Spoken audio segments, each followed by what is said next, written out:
Bonjour, quand la presse s'éparpille, le lecteur s'en retrouve comblé. Les informations ne manquent pas ce mercredi et elles ne versent pas toujours du côté sombre. Ainsi, Libération nous annonce que les HLM ont enfin droit de cité.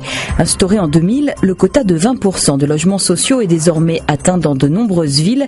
Pourtant, ce n'était pas gagné, nous rappelle l'édito. En 2006, la droite avait voulu supprimer la loi et il avait fallu compter sur la détermination des ONG comme la Fondation Abbé Pierre, le Secours catholique ou Médecins du Monde pour que le texte ne tombe pas aux oubliettes.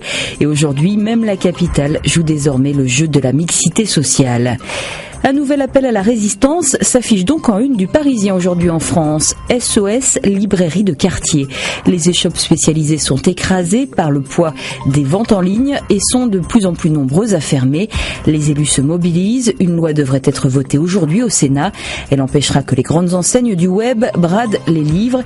Mais le journal nous rappelle aussi que les lecteurs doivent également se mobiliser. Autre enjeu culturel, cette fois dans les Échos, l'avenir du cinéma français. Un rapport est remis aujourd'hui au gouvernement sur la question. Il prône notamment, quitte à froisser, de mettre fin à l'envolée des cachets de stars, d'en finir avec la sortie obligatoire en salle. Certains films pourraient pourquoi pas être vus directement en vidéo. Et après le cinéma, la vie des œuvres pourrait être moins réglementée. Vous n'échapperez quand même pas à quelques nouvelles politiques en ce milieu de semaine. Le Figaro, plutôt heureux des nouvelles orientations de François Hollande, constate que son sentiment n'est pas partagé au sein du PS. Les syndicats, pour leur part, s'inquiètent du pacte de stabilité proposé aux entreprises, qui ressemble, pour les représentants des salariés, à un cadeau sans contrepartie pour l'emploi. Le Monde, quant à lui, s'intéresse de près à Marine Le Pen et à sa capacité à exercer le pouvoir au FN ou par une future élection.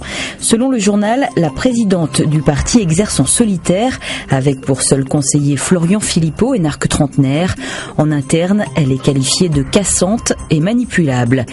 Et puis bien sûr, ce n'est pas un oubli, mais là où plutôt les images du jour, vous n'y couperez pas, sont les soldes qui commencent avec une question qui angoisse la presse. Est-ce que cela sert encore à quelque chose pour le consommateur ? Vous avez sans doute la réponse. Bonne lecture, à demain.